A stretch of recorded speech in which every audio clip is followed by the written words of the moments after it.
everybody, to another episode of Candidly with Coffee. Welcome back. Is that annoying when I kind of like say coffee? Coffee. Like I sing it? Coffee. I can't sing at all. I can't hold a note. I wish I could. That's a talent. I really, truly wish I could. I know. That's a talent in itself. But I sing in the shower. I sing. I used to sing. You got a good voice. Yell. You got a good loud voice. I used to like yell, like if I was annoyed with my kids or whatever, so that I wouldn't always be yelling. Because I grew up with my mom who was always yelling. I would sing. Me too. I would say like, I'm so irritated. I've heard you say it before. I would like sing instead of like yell. That's funny. Yeah. We both grew up in a household where mothers be screaming. Yeah. My mom was a yeller. I mean, she would scream. She had a huge temper. So did my mother. Listen, I talk loud, but I have a long fuse for like my temper blowing. Would you agree with that, or am I just tooting my own horn? No, for sure. I don't like... I envy that. I don't walk around the house like screaming, yelling. Like my mom used to yell. Like if she walked into the kitchen, it was a mess. She would scream from the kitchen, be slamming things and like yelling, and we wouldn't come out of her room. Cause man, it's disrespectful. Kids just eat, throw their dishes. Like a maid lives here. Yeah, I know. There was Phoebe. She's a little... Charles is bothering me. She's a little feisty. Is Charles at your feet? He's behind me, touching me, trying to get up here. Oh, no. Charles, go lie down. Go lie down. We are podcasting today. So what's in my coffee cup? I love these mugs, by the way, but you are a little klutzy, and now I've bought them twice, and this is the last one of the second batch. You've broke all of my glass mugs. I did? Yes. I like to see what's inside when it's coffee, because I like to see it's the right color that I want. And anyways, I'm having just the Starbucks unsweetened cold brew with Premier Protein in the Cake Batter Delight flavor. That's a new flavor. Anyways, it's Cake Batter Delight from Premier Protein. It's a new flavor I found, and I like it. It's so good. Yeah. It's so good. With your coffee. And if I'm going to drink my calories, it's going to have protein in it, for sure. Smart. I've been doing that, too, putting a little bit of that protein, liquid protein. Yeah, the Premier Protein. Yeah, I've been putting that in my coffee, too. Yeah. Just a little extra. Why not? I made you... I actually made one for myself, and I ate it already, but I made you also a cake batter protein ice cream. You haven't ate it yet. It's in the freezer. No. You should let me know when you want it. So the key with the texture to get it almost like soft serve is you have to mix it 2 times on the light ice cream setting and then 1 time on the respin. And then you can do mix-ins and add whatever you want. Like I did sprinkles in mine, but it was so good. I don't think people realize it. For those of you who haven't made this ice cream like she does, learn. It's game changer. It tastes like the real deal. Yeah, like if you're conservative with your mix-ins, you could literally have an entire pint of ice cream with like 40 grams of protein for like 200 calories. I'm in. And if it's a hot day, it makes you cold though. I have to prepare myself like I'm going into the tundra to eat the thing. Because by the second half of the pint, you're so cold internally. So if you're feeling hot, if it's a hot day, and you want to cool down, eating a pint of the ice cream. You should have told me that yesterday. It was a perfect day yesterday. Well, it was in there. I told you I made it when I did. I forgot. Yesterday would have been perfect. Remember on the last podcast, you're like, you have to teach me. And I said, well, you have to ask me. You have to say, well, we did it finally, but now you have to tell me when you want it. I'm not a mind reader. Just say, hey, babe, can I make that ice cream? Not a mind reader? No. Are you a mind reader? Yes. Oh, okay. Really? What am I thinking right now then? This effing guy over here. Yeah, we have a debate to settle because I laughed. So I don't know why I couldn't stop laughing. It was a couple of days ago. You were so irritated with me because you're like, what is so funny?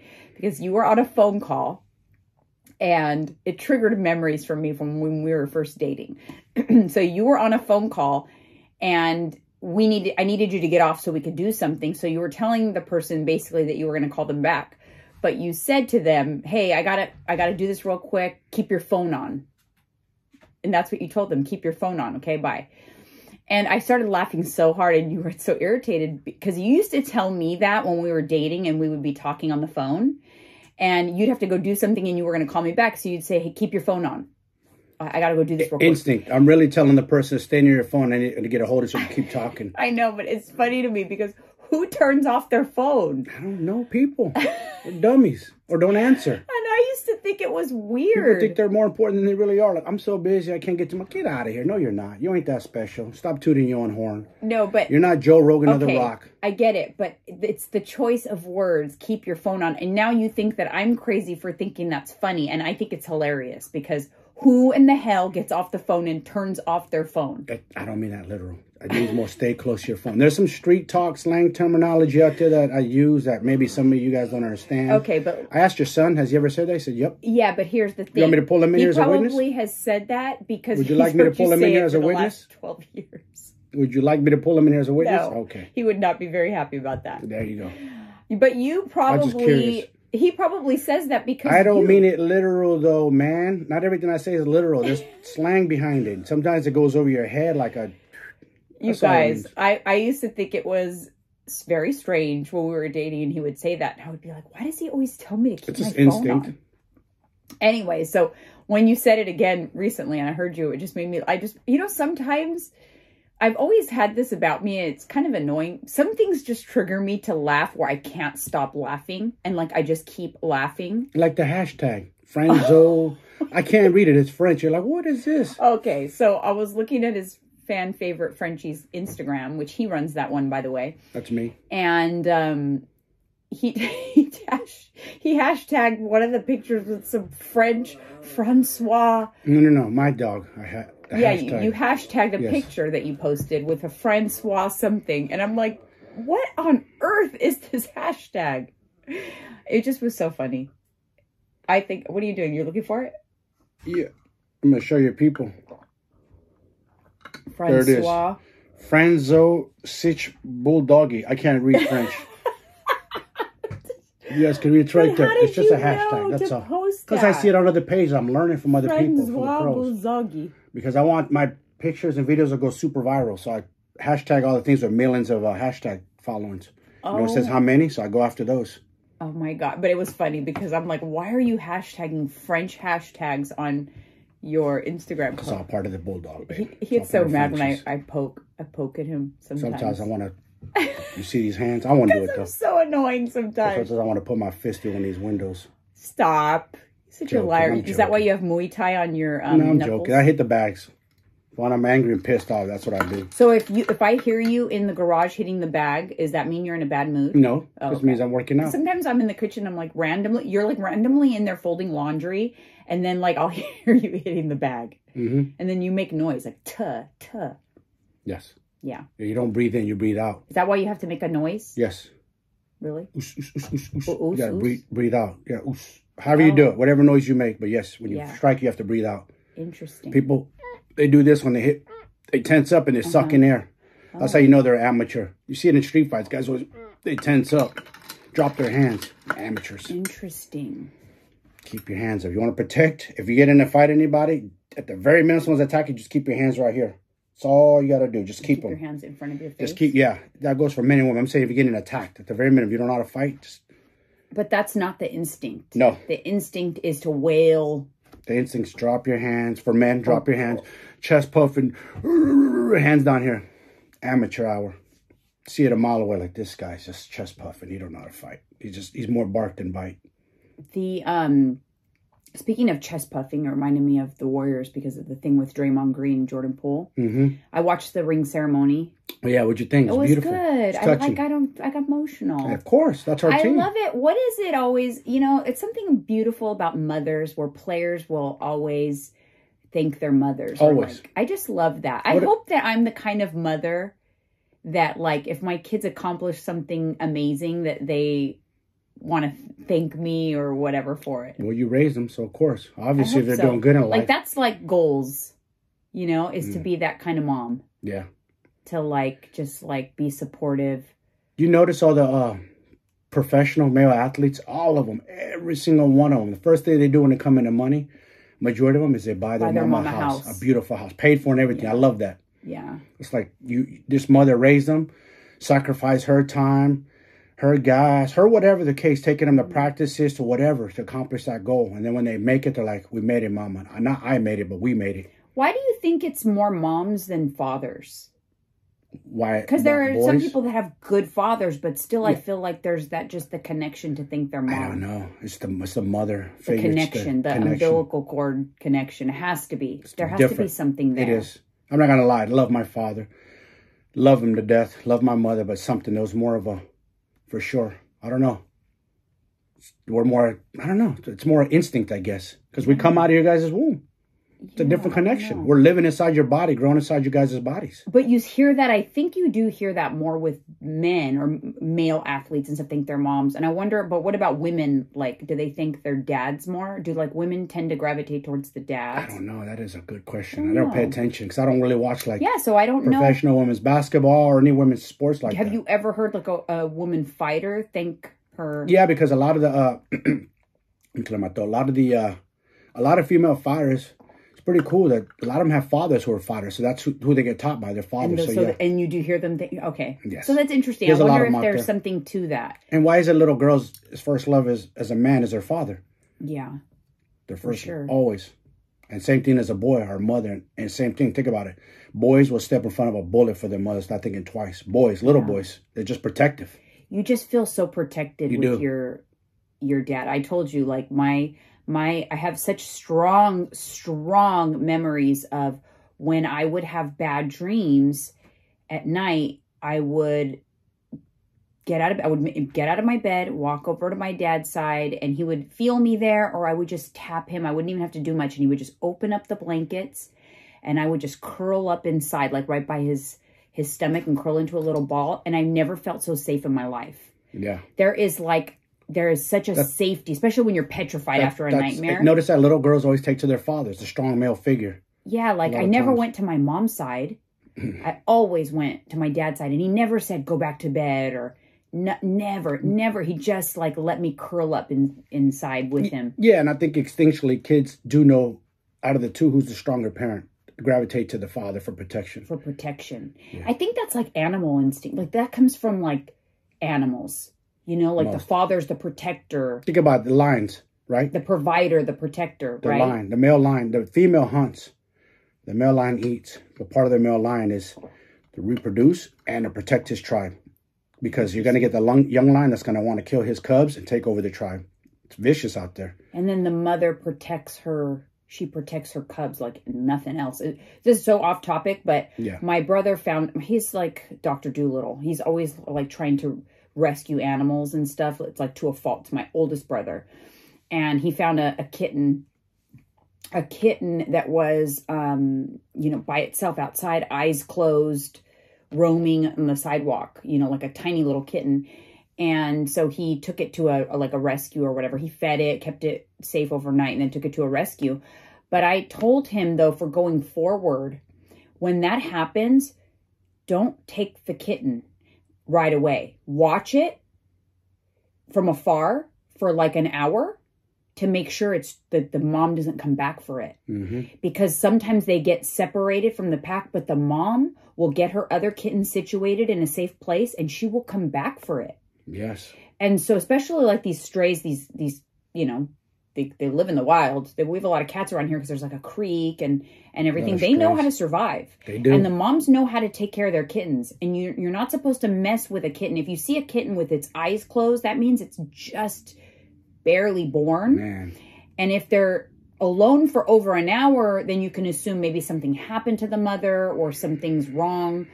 But you're not supposed to touch it, because if you touch it and fiddle with it and then wait, the mom will sense some danger and she might leave the kitten or she might kill the kitten.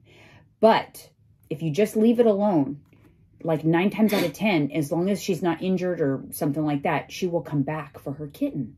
Yeah. They know how to take care of their own. I know. It's like amazing. It is. It's truly amazing. The instincts amazing. That we have, the energy, the instincts, the bonds, yeah, it is crazy. Yeah, because who teaches the cat? Who teaches them? Who teaches them how to build a nest when they're about to have the babies and go to a safe place and take care of them? Who teaches them that they're going to feed them?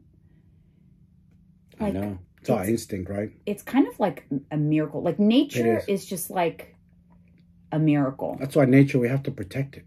Yeah. Animals matter. They're just as important as us. We're not no better than them. We're not more important. Who are we? just because we're at the top of the food chain. The only reason is because we can walk, we have hands, we can use our mind. It's the only reason. You put us out in the wild, though, we're not at the top of the food chain with no weapons. No, I know. Somebody said that. Put us out in the wilderness. The only thing that makes us what didn't they say? It's because we're able to build things.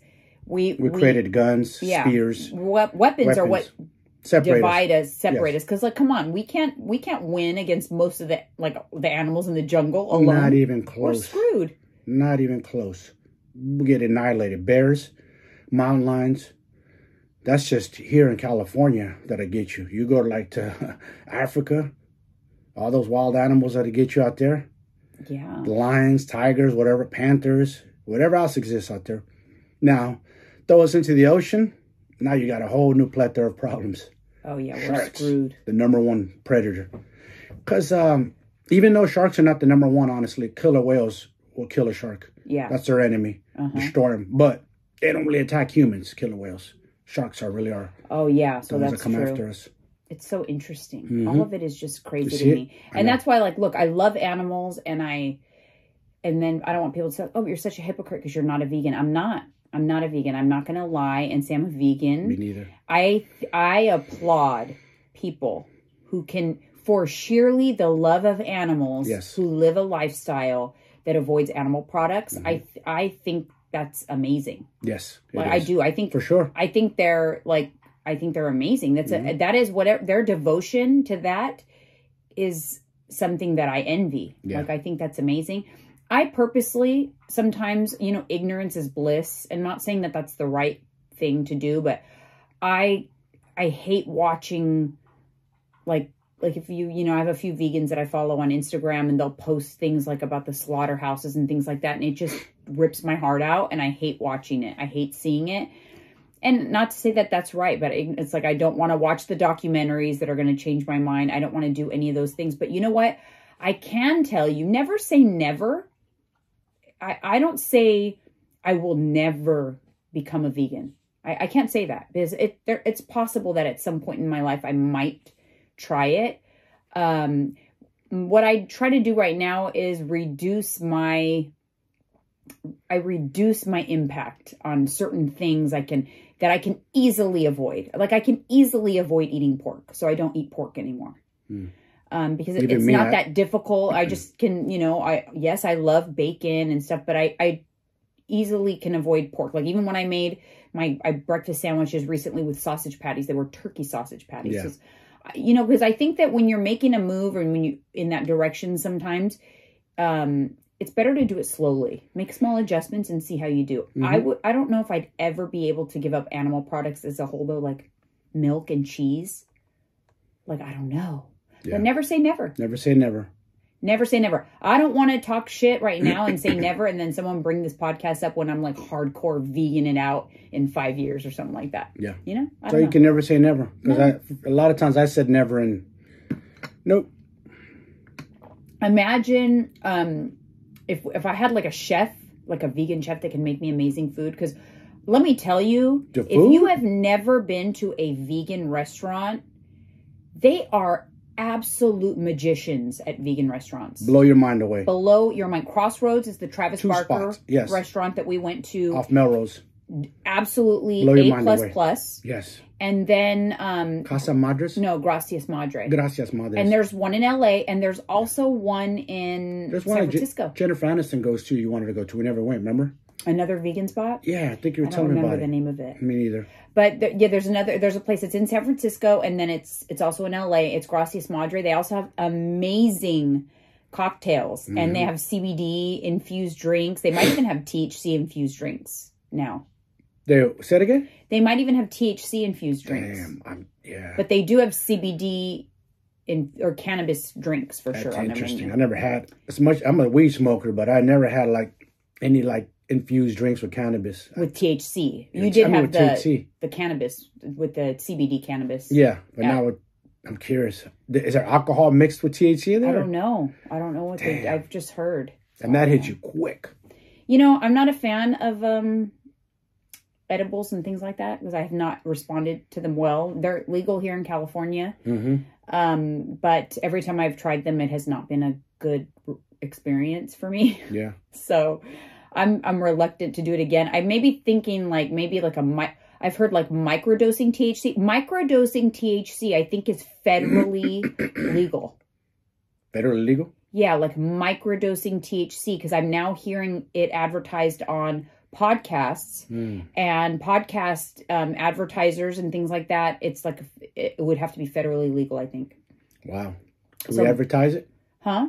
Can we advertise it here? Well, we would if I try and love it and want to scream to the rooftops about it. Yeah, let me see if I can find some product out there. Yeah, I want to try. I'm in the space. I work with licensed facilities. Try like a microdose. Like, see if you can look into it. I'd like to try it just to see. Next time I go to the dispensary, I'll look if they have some.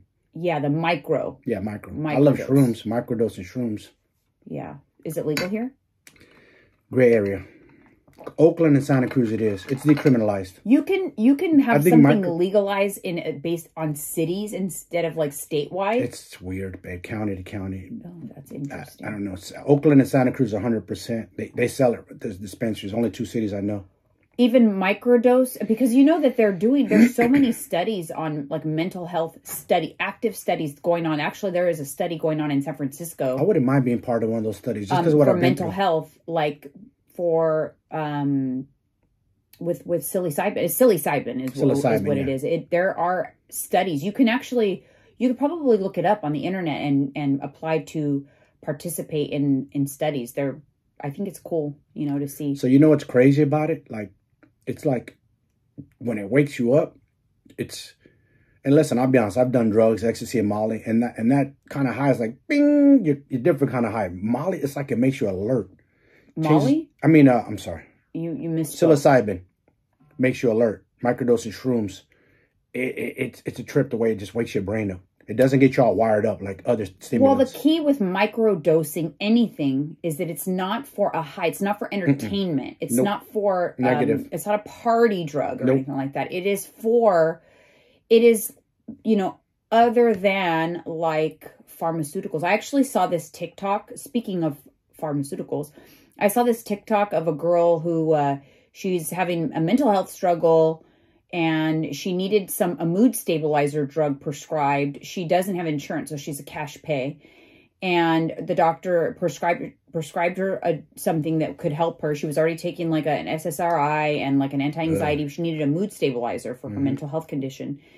And she posted it said her prescription was ready to pick up at Walgreens. And she posted it on TikTok, the cost. A 30-day supply, it was $706. Of what? A mood stabilizer drug, like, a prescription. And obviously she doesn't have money to afford insurance, so she's cash paid. You think she can afford a $700?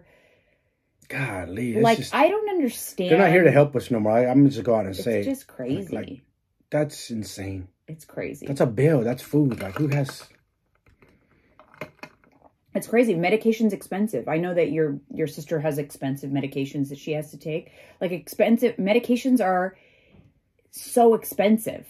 I know. You used to think that they're here to help us, but they're not. It's a profit business, unfortunately. Yeah, and honestly, like when I'll never forget when it happens all the time. It happens at the vet too. It happens at the vet. Yes. But when I had kidney stones one time, you guys. It was so bad. I had partied myself to death. I'm not happy to admit, but I did. It was because I had tried to starve myself skinny before a trip to Miami. This is before I found fitness. This is back when I was like cardio bunny, yo-yo dieter, extreme diet to get into a bikini. Starved myself skinny to get to a trip. Then proceeded to take water pills while I was on the trip. So that I would look lean and skinny in my bikini, which I did look pretty good, I have to say, but it was not healthy. It definitely works, but not healthy. This is back in 2012. This is right before I found my fitness journey. It was a few months later I found fitness actually. But I took water pills and drank in the sun and did not drink any water and hardly slept, and I did this all weekend long. And when I made it home, but I felt so sick And it was the water pills and the dehydration from not drinking, the dehydration from the alcohol, the extreme dieting, the not eating, the not sleeping. My kidneys basically shriveled up like a raisin. That's what they told me. Like, my potassium levels were out of control. Like, I could have gone into cardiac arrest. It was scary. It was very scary. But basically, I was having kidney stones because obviously my kidneys were shriveled up. So, like, the sediment that's at the bottom of your kidneys, you know, that started passing through when my kidneys were so dehydrated. And long story short, they hydrated me. They gave me morphine. They did all of the things. And there's not much they can do for kidney stones. You rehydrate, get your potassium levels good. Painful. It's painful. So something for the pain. Yeah. But I left that hospital. And at the time I did not have insurance.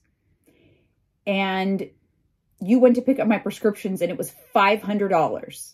They prescribed antibiotics. Did I have an infection? No. They prescribed anti-nausea. Was I nauseous? No. They prescribed so many different things, like an anti-inflammatory, a pain pill, whatever. I ended up not taking any of it. It was like $500. I think I took the pain pill and that was it. Yeah. While I was passing the kidney stones. Yeah. And it just woke me up to, like, I didn't need all of this stuff. No. And why didn't they say, hey, these are the things we think you need, and this is why, and this is what we're going to give to you? No, they don't do any of that. They just say, okay, take these pills and, like, bye. Yeah. That's what they do. Mm-hmm. Like, no, what if they say, like, hey, you know what? This pill right here, it's like $100, but you can take a chamomile tea instead if you're feeling a little nauseous. You know, they don't do that. Mm-mm. So question everything. And we've noticed that recently with our vet care as well. Yes. There was a thing. Let me speak for a second because I got something on my mind. I wish I would have saved it, sent you a video. There's a dude who was testifying in front of a panel somewhere. I don't remember. He was a vet. And he's kind of calling out other vets saying, like, no one talks about this, but vets over-vaccinate dogs because there's money in it. Mm-hmm. And dogs have issues later on, and vets are not held. They have, like, no repercussions, nothing. And no one questions it. And listen, I know most vets are out there to help our dogs, but at the end of the day, we got to remember it's a business. They're trying to make money. Right. And every time you go to the vet, it's like, I just want to go for a checkup. Oh, your dog needs this, and this every single time. I need this, and then you almost feel like guilty, like if you don't want to do it, like you're not being a good parent. Yeah. But listen, I've learned a lot over the years on, like, when to take your dog in. Mm-hmm. And when to do something about it, and then when to give them meds, and a lot of times I decline the medications. Like Charles had I took Charles in recently because he had a bump on his eye, and it looked like it was affecting his eye a little bit. I took him in because I wanted to make sure it was not like a tumor or something. Mm-hmm. He determined that it was like a contusion. So basically, he was probably playing with Phoebe, bumped his head. Yeah. Right away prescribed antibiotics, an ointment, all this stuff. I'm like, oh, I'm not going to give him any of that stuff. No. I'm like, I just wanted to make sure it wasn't a tumor, something that we need a growth or something that we need to address. If it was due to injury, he's fine. He'll be okay. Yes. It's not cut open. No. I'll watch it. I'll watch how he's acting. Mm-hmm. Exactly. I don't need to give him. And not to mention, if you give him if you give your dogs antibiotics every time they go to the vet, just in case they have an infection, guess what? When they actually have an infection, the antibiotics are not going to work. No. Same goes for human. You don't want to do too much of that. No. Very rarely you want to do antibiotics. Not the best for you. Because a lot of times your immune system is powerful. Yep. Even if you do have an infection, it doesn't actually mean you need antibiotics. Newsflash. Because your immune system can handle it, can take care of it most times. Yes, exactly. So let your immune system do its job. Exactly. And only if it doesn't appear to be doing its job, then you can get medication. But like with your dogs, like this last time, I'm like, no, I don't need these things. Or I have those at home. I like said something stupid. And then I'm like, I'm not going to give him any of that. I came home and gave him nothing. I'm like, cool. He doesn't have a tumor on his eye. He doesn't have a blocked tear duct. He's fine. I paid my $35 for the examination. And that's it. I just wanted peace of mind. Yeah. he doesn't, you know, it's not a contusion, a this, a that. He needs all these pills. Like, no, he doesn't need any of that. And because they're educated, they've gone to school and they work there. I get it. you go to your, whatever your go-to is, your natural instinct to prescribe. And that's what I kind of got irritated the last time I took Rocky. Oh, he needs this. I just came to follow-up. It's getting better. I should go home. Yeah. Why do I need all this? Better, why they sent the vet out. Yeah. They sent the vet out to talk to me. Who was it? Dr. Bath? Yeah. Oh, Dr. Bath actually came out? Yeah, and I was like, Dr. Bath, why do I need all this? I just came for a checkup. You told me it's better than what do I need all this? Oh, for this or for that. Like, can we just call bullshit? Like, are you guys trying to profit off of us? Like, we've been coming to you guys for so long. Do we need medication every time? It's a lot of medication. Yeah. And then let me tell you this. Dogs. They do not like it when you question them. Nope. Okay, so recently, and like we love this vet. Honestly, we've been going there a long time, but there's getting irritated. It definitely feels different lately. I feel like they're just prescribe. Yeah. We've been going there a long time, but I was so annoyed because I had some questions about Phoebe's vaccination. So Phoebe is my new dog, and our breeder was really good. She gave us a lot of information. Like, listen, sometimes they like to give this vaccination and this with the regular vaccinations. Do not get those. Those are not good for this breed. It leads to issues. It leads to seizures down the road. That's like neurological. That's what that vet was saying. Exactly. So she said, do not do this or whatever. So I, went to my vet appointment with Phoebe asking a lot of questions. Well, because they just say, oh, here's the puppy package. They're going to get 1 set of shots, 2nd set of shots, 3rd set.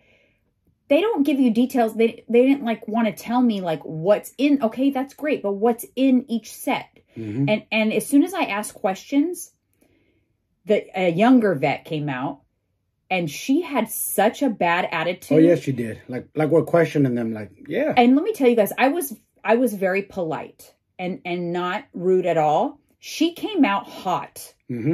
She came out hot.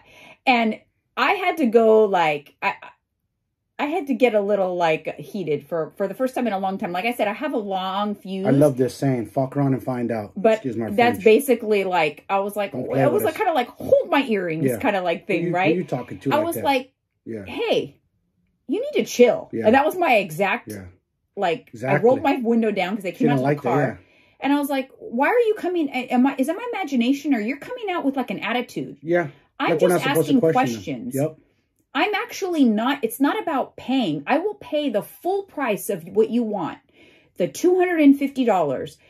But I just want to know individually, what are you giving her? Because there are certain things I do not want to give to her. And that's my prerogative. Yeah. This is my dog, exactly. And there was one, and I wish I could think of the name, and hopefully I'll put it on the YouTube video. If you guys can watch the YouTube video, I'll put the name of it, because for small breed dogs, there is something that they give dogs for flu.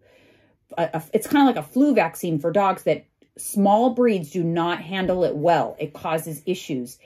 And she said, yes, that's part of it. And I said, well, I do not want that. I do not want that. I want to make sure you put that in the file. I do not want it. And then every time I took her in for her next set, I confirmed that they did not give her that. Good. But I also don't like the fact that I think a lot of vets are doing this now, where you don't go in with your dog, because I'm the crazy dog mom that would make sure that they're giving the right vaccine portion. Yeah. A lot of times that's a common mistake. They'll get the pounds off. They will give a vaccine to a small dog that's for a 25-pound dog by accident. And then, oh my gosh, something wrong. Your dog had a bad reaction to the vaccine. And you never know that it was a mistake that they made. Of course. They cover it up. Of course. They're not going to say, oh, well, shoot, we accidentally know. What are your checks and balances? I don't know. But that day, let me tell you guys, it was not pretty. I kind of actually, it was to the point where I was upset enough to where you didn't even step in and say anything, because I was already there and handling it. Because, man. The way she came out walking, I noticed it too.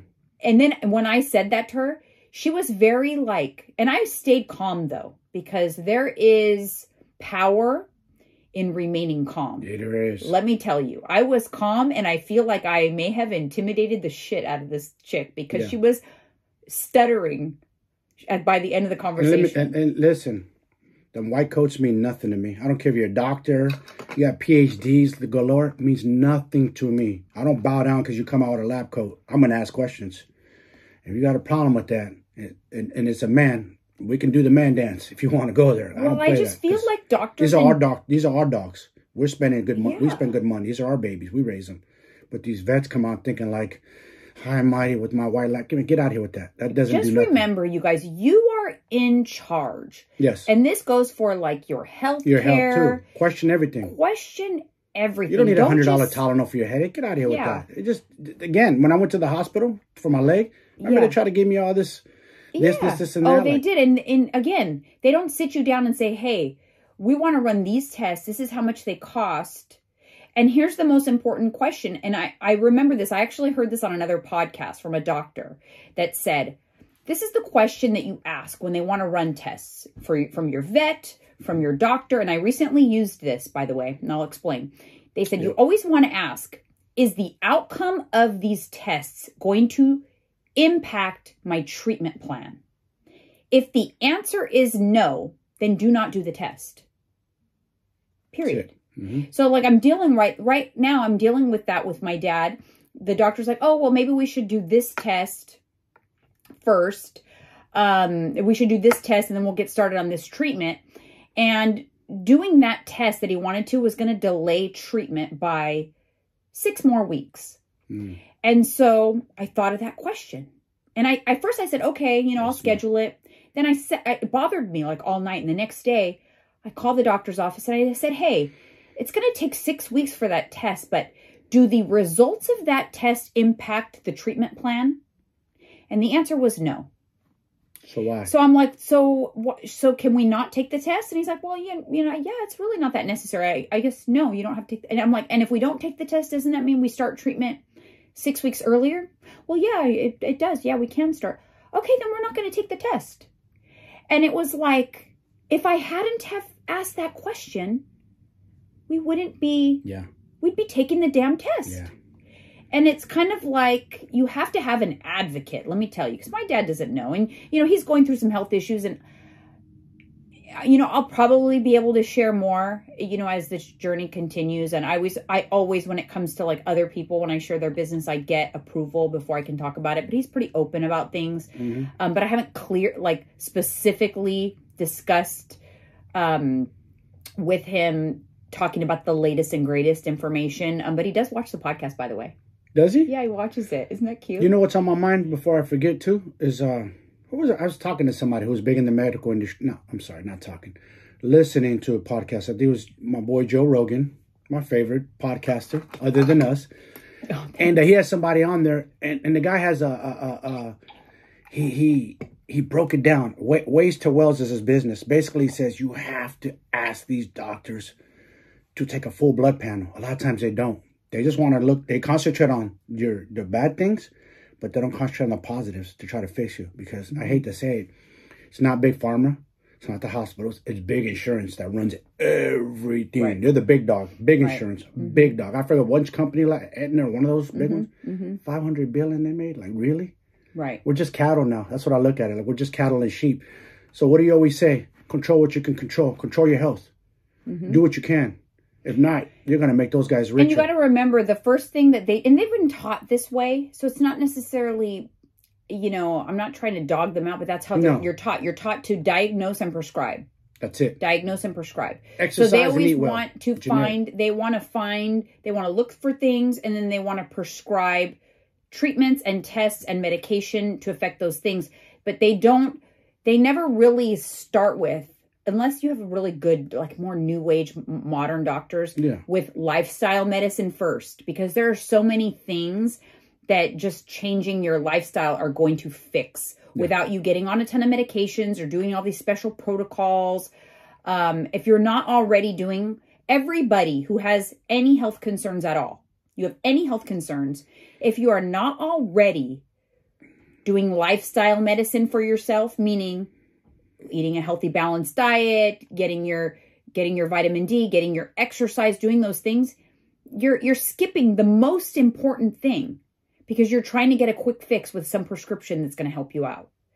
You know, anybody who's even healthy, but anybody who already has health conditions, well, number one, you don't have to have a doctor tell you that you need to be controlling the volume of your food, because what I find that leads to the most problems with everybody is they overdo everything. Yes. And they ruin a good thing. They overeat. Yes. You overeat. I'm sorry. That's true. Overconsumption. That's it.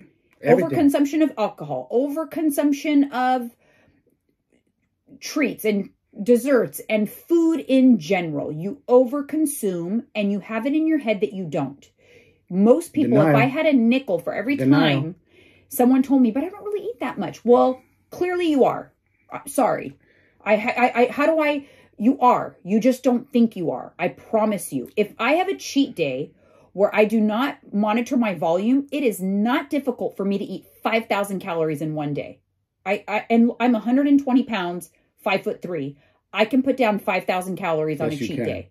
I've seen you do it. And that would feel like to me, like, yeah, I ate a lot yesterday. I probably ate about 3,000 calories. Nope. Double it. Wrong. So whatever you think you're eating, double it. That's what you're actually eating. Yeah. I mean, like, I'm not going to sugarcoat it here anymore for you guys. No more. I used to, as a trainer, when I was a personal trainer, same thing. I do their body, check their weight, do this. They're gaining weight, and I'm like, what's going on? How's you eating? Oh, but I'm not really eating that much. Oh my God. I'm thinking, when they tell me that, I'm thinking like, you must think I'm stupid, or you're just in denial, because bodies just doesn't miraculously gain weight. It's denial. So let's go back a little bit in human history. Let's go back a few hundred years. Let's just say there's pictures of humans back then. Or let's go back 50 years. Compare the people on the beach 50 years ago, compare the people today on the beach. I've seen pictures in the 70s to now. Mm-hmm. It's atrocious. Mm-hmm. And not to rag on women, but the average weight of women has went from 170. Shaking the table. I went to 170 to 180 pounds. They're getting bigger and bigger. That's true. The women are not meant to be this big. Their frames. No, and it is excess that's throwing you off. Okay, and when you complain about your hormones and having hormonal issues, guess what causes the hormonal issues? Excess. Mm-hmm. The body does not do well with overconsumption of anything. You can overconsume caffeine. Then you mess up your adrenals. You mess up your response to caffeine. Yeah. You can overconsume water. And then you dehydrate yourself. Because you're peeing so much, you lose your electrolytes. You can even overconsume water. You can drown. What you have to learn is what moderation is. And if you are not, and the biggest thing is people will, even excess exercise is a problem. Okay. And even for people who aren't monitoring nutrition and just they're big into working out. So, I get people all the time, they'll contact me like, I've been doing Orange Theory for 2 years. I go 5 times a week. I work out so much, but I haven't lost a pound. Well, you're eating too much. You're eating more than you're burning. A workout, and I hate to break it to you guys, but an hour workout, a strong, good hour-long workout, you're going to burn maybe 400 calories. You could eat that on the way out of Orange Theory when you stop at Starbucks and get your Starbucks drink. Mm-hmm. And you just negated that hard-ass workout. Mm-hmm. It's very easy. So I feel like people eat back their workout calories times 5 because they have a false sense of, I'm working out so hard. I'm just going to eat what I want because I'm working out so hard. No. You can't outwork a diet. I've tried it. I'm guilty. It doesn't work. And I work out hours. I sweat a lot.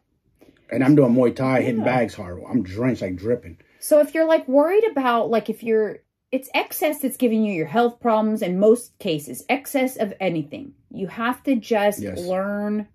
Balance. What you teach. Balance. I mean, you have to. You can't get around it. Mm-mm. Balance works the best. Because you can still enjoy the things you love, but don't overconsume it. Yeah, and I always feel, I know the difference in how I feel when I'm eating balanced versus when I have just overconsumed something. Mm-hmm. You become very in tune with your body and you feel it. You're like, oh. Yes. Like I feel like not good. No. It's like such a different feeling. And get comfortable with that feeling, But I think it's just important. I know a lot of times we always want to find out. We want to find a reason for something all the time. We want to find a reason why I must be doing something wrong. I must have something wrong with me because I can't lose weight. I'm exercising, I'm eating right, and I can't lose weight. Yeah. But don't be so naive to the fact that you might be doing something wrong with your nutrition and it just feels like people like to be able to say, no wonder I can't lose weight. It's because I have high cortisol. Well, you have high cortisol because you're overeating, usually, because you're overly stressed, because you're not the lifestyle medicine's not good. Yes. You're not sleeping well. You're not drinking enough water. You have high stress in your life. You're over consuming foods. Those are all leading to high cortisol. So the lifestyle medicine will fix that too. It's like what came first, the chicken or the egg? Usually it's the excess habits that lead to the issues. It's not the issues that lead to the weight gain. Yeah, true. You know what I mean? And people oftentimes think it's, oh, no wonder. It's because I have high cortisol and adrenal fatigue and like my hormones are all messed up. Well, why are your hormones messed up, though? Your hormones are messed up because you're eating too much. Yeah. They don't want to talk about that, though, never. They come up with all these other a million excuses or reasons like they're experts. But it's like, why have to find the excuse? Just fix you don't always have to find the reason without, just try the lifestyle medicine first and then see where you're at after that. After you're like, you know what? No, I know now I've got a handle on my volume, and lo and behold, I was eating more than I thought. Yeah. Thought I was eating way less than this, but now that I track, I realize I was probably eating 1,000 calories more per day than I thought. Guess what? 1,000 calories more per day than you thought, not hard to do. And you're going to be gaining like 8 to 10 pounds a month at that rate. So you have 7,000 calories in a week. Yeah, that's a lot. It doesn't 2 pounds. And let me tell you, it's not that hard to do. Nope. It is not that hard to do. It's not. I think I naturally, if I didn't track my calories and just ate what I wanted, not like overboard, but just kind of ate the meals and things that I wanted, I would probably consume somewhere around 2,500 calories a day and I would be satisfied, fully satisfied. I don't feel the feeling of satisfaction every day. I feel the hunger, but I like that feeling of feeling a little hungry. You know, it makes you really enjoy your food a lot when you leave a little room. You're not going to die from the hunger either. No, but that's where my comfort zone is. And my maintenance truly is about 2,000 calories. So see the difference there? See the disconnect? I maintain at averaging about 2,000 calories a day. So 14,000 calories a week. But my hunger and my appetite wants me to eat, 17,000 calories a week. Yeah. So if I didn't monitor and I just ate according to my appetite, chances are I would be putting on weight at about the rate of a pound a week. Dang. That's 52 pounds in a year. Yeah. See?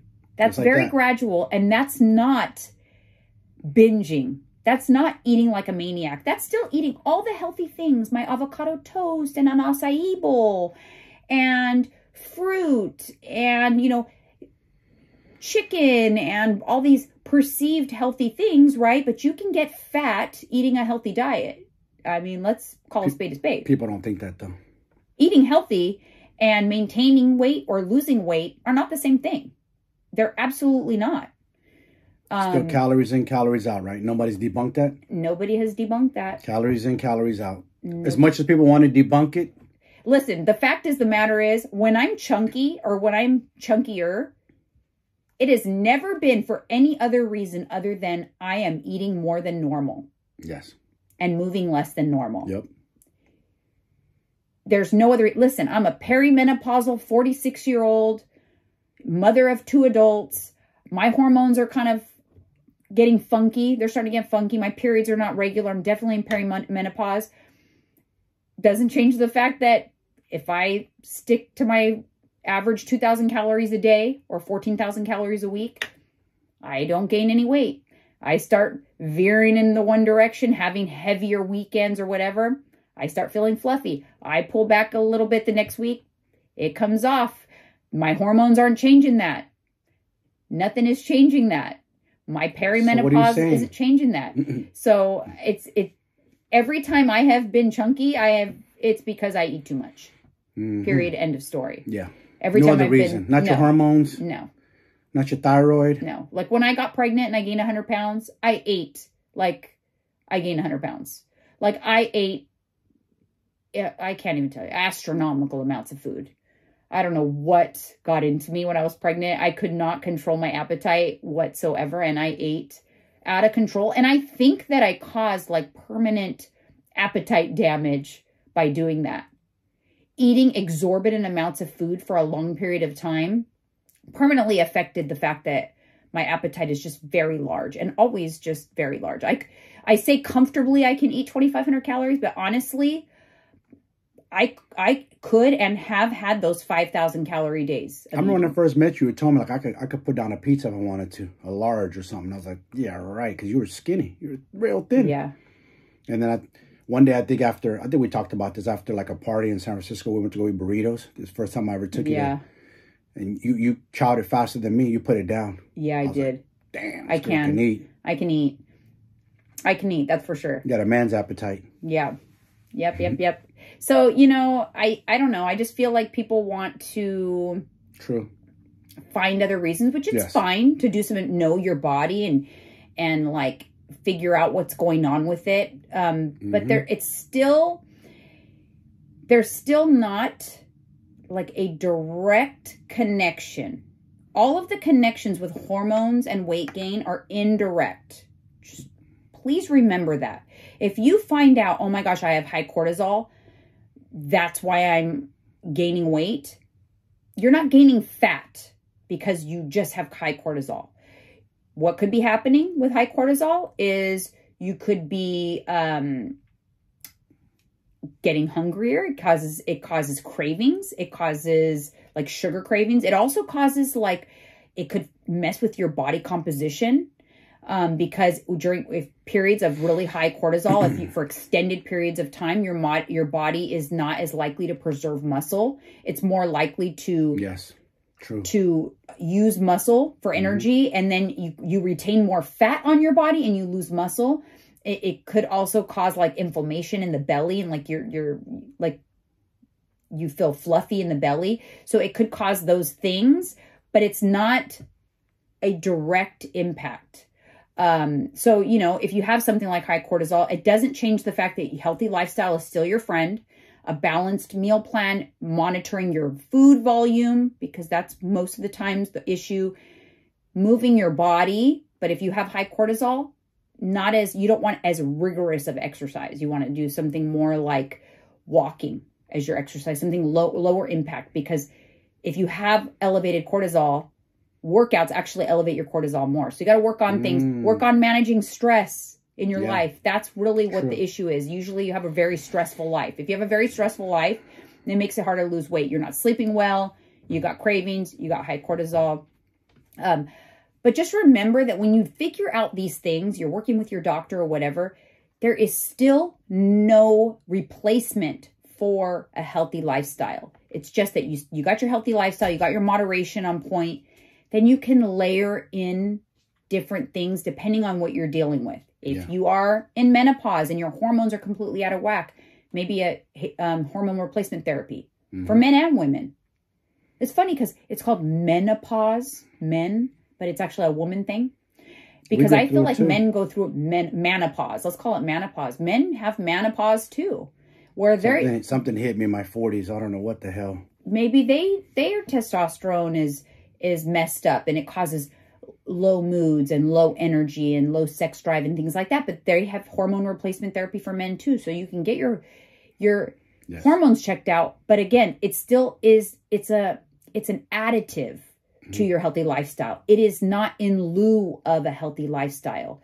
So get your like baseline figured out. Figure out a way to consistently, I cannot hammer this enough, to consistently live a healthy lifestyle. Like that is just how you live. That is day to day, the way you live your life.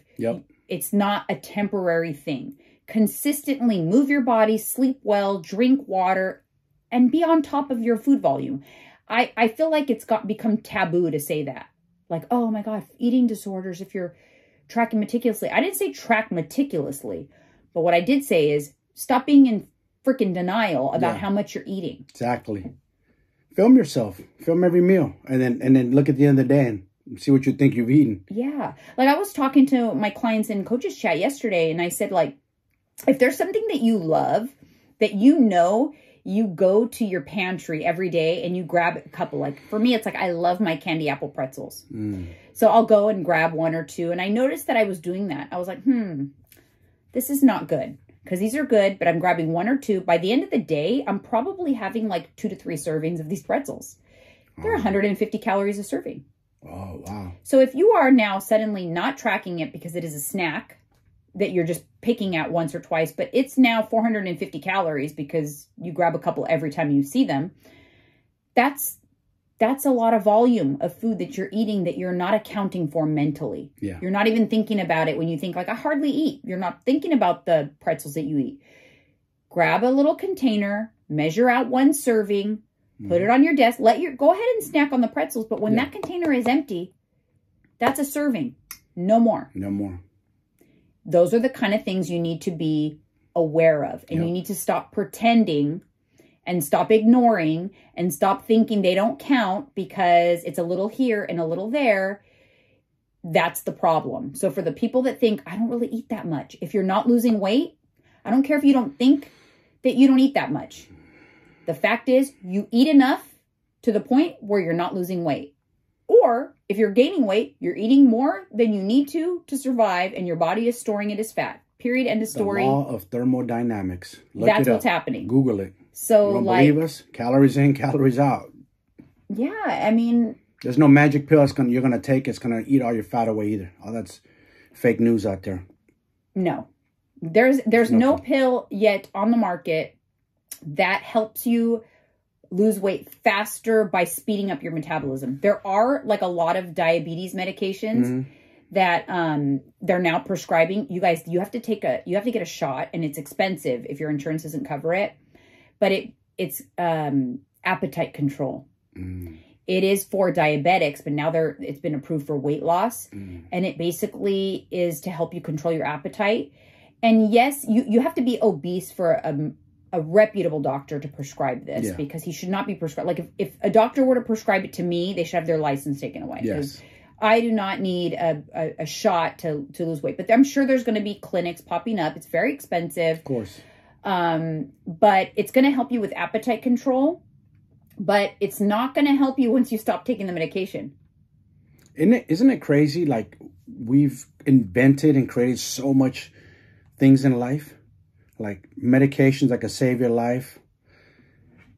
But the one pill that they can't create that they've tried is a pill that's going to eat your fat away. But I do think it's helpful if you're obese and you've been extremely obese, maybe you're considering weight loss surgery.